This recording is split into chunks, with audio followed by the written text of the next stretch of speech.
120. Morning na po, morning na. Ano ba yung ngayon? Iba na yung ngayon, nataklo ba ng ano? Kung ngayon, nataklo ba ng ulap? Yun o, yun yung ngayon. Dito na po kami sa Pulanggi.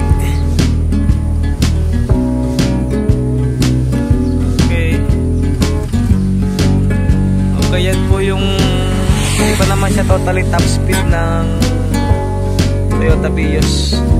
Tinesting lang namin. May bibilis pa siya. Ano lang yung Apakoy half lang.